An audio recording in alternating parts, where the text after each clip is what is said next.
Welcome to English Easy Story Channel, where English becomes simple, natural, and fun.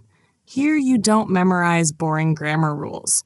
You learn English through powerful stories. Stories that help you think in English. Stories that improve your listening. Stories that build your confidence step by step. If you are afraid of speaking, if you feel stuck at beginner level, this channel is for you.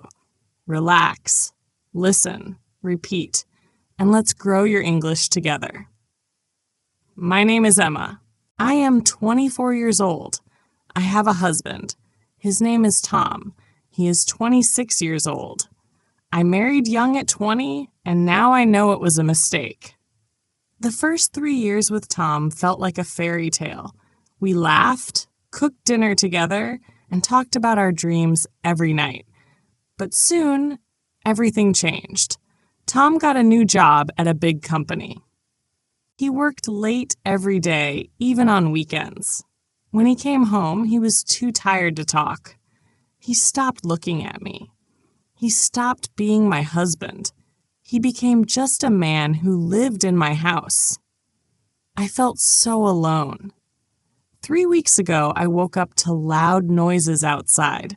Moving trucks were on the street. Someone was moving into the empty house next door. I made coffee and looked out the window. Men were carrying boxes and furniture. Then I saw him. I froze. It was Roger, my ex-boyfriend. My heart beat fast. Of all the houses in our town, he chose the one next to mine. I couldn't believe it. I stepped away from the window and sat down. My hands were shaking. Roger was my first love. We dated for 2 years before I met Tom. We were so happy together. We planned our future. But then Roger got a job in another city. He wanted me to move with him. I was too scared to leave my family and my town. We had a terrible fight and broke up. I cried for weeks. 6 months later, I met Tom. He was quiet and serious, but he made me feel safe. We got married quickly. I stopped thinking about Roger. He was my past, and now he was back, living right next door. That morning, Tom came into the kitchen. He was looking at his phone, not at me. I told him someone was moving in next door. He just said, "Okay," and left for work without saying goodbye. That afternoon, I was in my garden watering flowers. I heard a voice call my name. Roger was standing at the fence between our gardens. He looked surprised to see me. I told him I lived here with my husband. He said he was married too, but his wife was out of the city and would come next week. We talked for a moment. It felt strange. 2 people with so much history now, just neighbors talking over a fence. The next few days were difficult. I saw Roger every day in his garden. We waved at each other.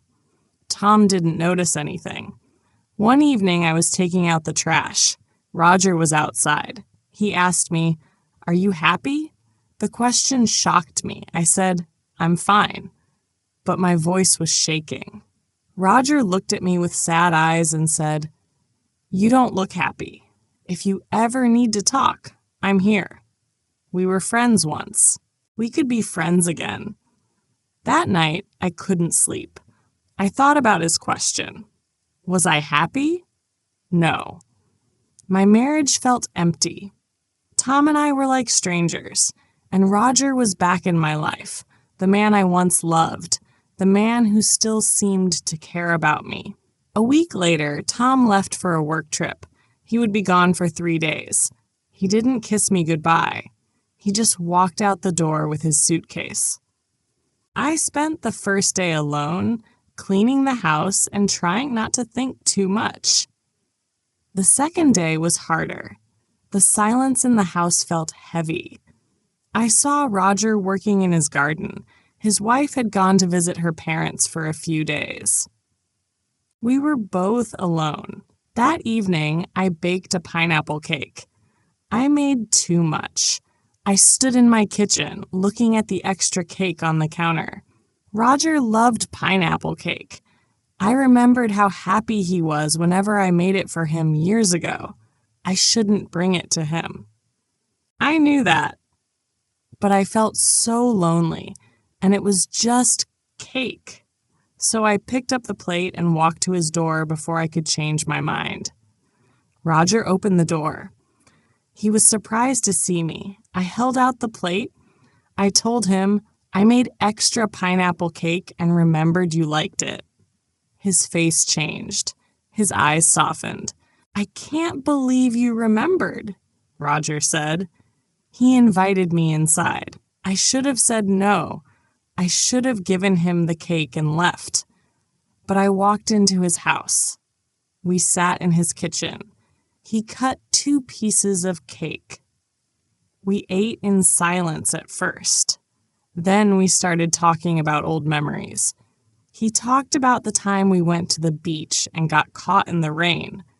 I talked about the restaurant where we had our first date. Roger was sitting close to me. He looked at me the way Tom used to look at me years ago, like I was important, like I mattered. Roger said my name softly. I never stopped thinking about you. Leaving you was my biggest mistake. My heart stopped. Part of me wanted to hear those words. Part of me had waited years to hear them. But then reality hit me. What was I doing? I was married. I was sitting in my ex-boyfriend's kitchen while my husband was away. This is wrong, I said quickly, standing up. The chair made a loud noise against the floor. I have to go. Roger stood up too. He said my name again. He reached for my hand. I pulled away. I'm sorry, I shouldn't have come. This was a mistake. I ran out of his house. What almost happened? What was I thinking? I went to my bedroom and cried. I cried for my broken marriage. I cried for the girl I used to be. I cried for all my mistakes. When Tom came home 2 days later, I told him everything. Tom was quiet for a long time. Then he started crying too. I'm sorry, he said. I pushed you away. I forgot how to be your husband. We decided to fix our marriage. We started going to counseling. It's still hard. Some days I'm not sure we'll make it, but we are trying. Roger's wife came back. I see them sometimes in their garden. I wave politely and stay away. That chapter of my life is closed. I made mistakes. I almost made a bigger one. But I am learning that love isn't a fairy tale. It's a choice you make every day. I chose my marriage. I chose to fight for it. I don't know if my story will have a happy ending, but it's my story, and I am still writing it.